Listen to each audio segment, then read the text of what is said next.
ಮುಖ್ಯಮಂತ್ರಿ ಸಿದ್ದರಾಮಯ್ಯ ಅವರು ಈ ಬಗ್ಗೆ ಮಾತಾಡಿದರು. ಉಪಮುಖ್ಯಮಂತ್ರಿ ಡಿ.ಕೆ. ಶಿವಕುಮಾರ್ ಅವರು ಮಾತಾಡಿದರು.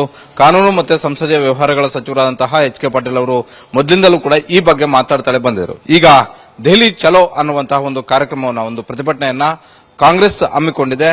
ನಾಳೆ ಜಂತರ್ ಮಂತರಲ್ಲಿ, ದೆಹಲಿಯ ಜಂತರ್ ಮಂತರಲ್ಲಿ ಕಾಂಗ್ರೆಸ್ನ ಶಾಸಕರು, ಸಂಸದರು, ರಾಜ್ಯಸಭಾ ಸದಸ್ಯರು ಎಲ್ಲರೂ ಕೂಡ ಕೇಂದ್ರ ಸರ್ಕಾರದ ನಡೆಯನ್ನು ವಿರೋಧಿಸಿ ಪ್ರತಿಭಟನೆ ಮಾಡ್ತಾರೆ. ಈಗ ನನ್ನ ಜೊತೆ ಕಾನೂನು ಮತ್ತು ಸಂಸದೀಯ ಸಚಿವರಾದಂತಹ ಎಚ್.ಕೆ. ಪಾಟೀಲ್ ಅವರು ಇದ್ದಾರೆ. ನಾಳೆಯ ಪ್ರತಿಭಟನೆಯ ಅಜೆಂಡಾ ಏನು ಸರ್? ನಾಳೆ ಪ್ರತಿಭಟನೆಯ ಉದ್ದೇಶ ಕರ್ನಾಟಕಕ್ಕೆ ಈ ಟ್ಯಾಕ್ಸ್ ಡೆವಲ್ಯೂಷನ್ನಲ್ಲಿ ಏನು ಅನ್ಯಾಯ ಆಗಿದೆ, ಆ ಅನ್ಯಾಯವನ್ನು ಸರಿಪಡಿಸೋದಕ್ಕೆ ಕೇಂದ್ರದ ಮೇಲೆ ಒತ್ತಡ ಹಾಕೋದು, ಜನರಿಗೆ ಈ ವಾಸ್ತವಿಕ ಅಂಶವನ್ನು ಗಮನಕ್ಕೆ ತರೋದು. ಇದು ಕೇವಲ ಟ್ಯಾಕ್ಸ್ ಡೆವಲ್ಯೂಷನ್ನಲ್ಲಿ ಮಾತ್ರ ಅಲ್ಲ, ನಿಮಗೆಲ್ಲರಿಗೂ ಗೊತ್ತಿದ್ದಾಗೆ ಬರ ಪರಿಸ್ಥಿತಿಯ ಕರ್ನಾಟಕಕ್ಕೆ ಒಂದು ನಯ ಪೈಸೆ ಅನುದಾನ ಬರಲಿಲ್ಲ ರೀ, ಪರಿಹಾರ ಬರಲಿಲ್ಲ. NDRF ನಾರ್ಮ್ಸ್ ಇವೆ. ಆ ನಾರ್ಮ್ಸ್ ಪ್ರಕಾರ ನಾವು ಮೆಮೊರಾಂಡಮ್ ಕೊಟ್ವಿ. ಮೆಮೊರಾಂಡಮ್ ಮೇಲೆ ಸಾಕಷ್ಟು ಚರ್ಚೆ ಮಾಡಿದರು, ಇಂಟರಾಕ್ಷನ್ ಮಾಡಿದರು, ಎನ್ಕ್ವೈರಿ ಮಾಡಿದರು. ಆಫೀಸರ್ಸ್ ತಂಡ ಕರ್ನಾಟಕಕ್ಕೆ ಬಂದು ಹೋಯಿತು. ಇವತ್ತಿನವರೆಗೂ ಮತ್ತೊಂದು ಮಳೆಗಾಲ ಬರುವಂತ ಕಾಲ ಇನ್ನೇನು ಸಮೀಪ ಬರ್ತಾ ಇದೆ. ಅಂಥದ್ರಲ್ಲಿ ಒಂದು ನಯ ಪೈಸೆ ಬರ ಪರಿಹಾರ ಕೊಡಲಿಲ್ಲ.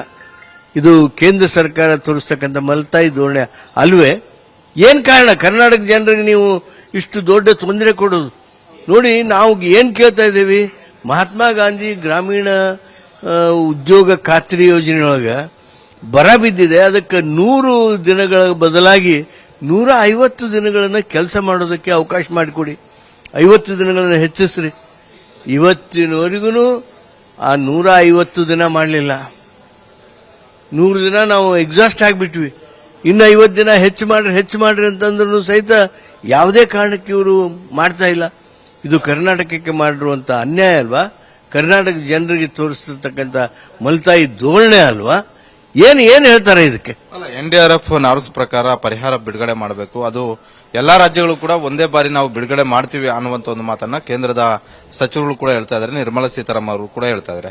ಈಗ ಏಕಾಏಕಿ ಕರ್ನಾಟಕಕ್ಕೆ ಯಾವ ರೀತಿಯಾಗಿ ಬಿಡುಗಡೆ ಮಾಡೋದಕ್ಕೆ ಸಾಧ್ಯವಾಗುತ್ತೆ ಅನ್ನುವಂತ ಒಂದು ಪ್ರಶ್ನೆಯನ್ನ ನಿಮ್ಮ ಮುಂದೆ ಅವರು ಇಟ್ಟಿರೋದು. ನೋಡಿ, 2 ವಿಷಯ ಇದು. ಬರ ಪರಿಹಾರ ನಿಧಿ ತಕ್ಷಣ ಬಿಡುಗಡೆ ಮಾಡೋದಕ್ಕೆ ಏನೂ ತೊಂದರೆ ಇಲ್ಲ. ನಮಗೆ ಅನಾನುಕೂಲ ಮಾಡಬೇಕು, ಕರ್ನಾಟಕದ ಜನರ ಮೇಲೆ ಇರ್ತಕ್ಕಂಥ ಆ ತಾತ್ಸಾರ ಭಾವನೆ ಏನಿದೆ, ಆ ಕಾರಣಕ್ಕೆ ಬರ ಪರಿಹಾರ ಕೊಡ್ತಾ ಇಲ್ಲ. ಅದು ಒಂದು ಭಾಗ. ಇನ್ನೊಂದು ಭಾಗ, ಈ ಟ್ಯಾಕ್ಸ್ ಡೆವಲ್ಯೂಷನ್ ಏನಿದೆ, ಇದರೊಳಗೆ ಆಯೋಗದ ಹೆಸರು ಹೇಳ್ತಾರೆ. ಆಯೋಗದ ಹೆಸರು ಹೇಳ್ತಕ್ಕಂಥ ನೀವು ಈ ಅನ್ಯಾಯಗಳನ್ನು ಸರಿಪಡಿಸೋದಕ್ಕೆ ಅವಕಾಶಗಳಿವೆ. ಪ್ಲಾನಿಂಗ್ ಕಮಿಷನ್ ಇದ್ದಾಗ ಈ ರೀತಿಯಾಗಿರ್ತಕ್ಕಂಥ ಅನ್ಯಾಯಗಳು ಆಗ್ತಾ ಇರಲಿಲ್ಲ. ಇಂಥ ಅನ್ಯಾಯ ಆದಂಥ ಸಂದರ್ಭದಲ್ಲಿ ಏನು ಸುಮ್ಮನೆ ಕೂಡ್ತೀರಿ? Can you not take some decision?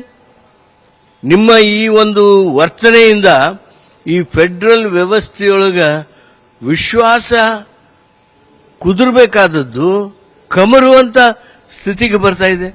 ಯಾಕೆ ಎಲ್ಲ ದಕ್ಷಿಣ ರಾಜ್ಯಗಳದವರು ಈಗಾಗಲೇ ಹೋರಾಟ ಮಾಡ್ತಾ ಇದ್ದಾರೆ?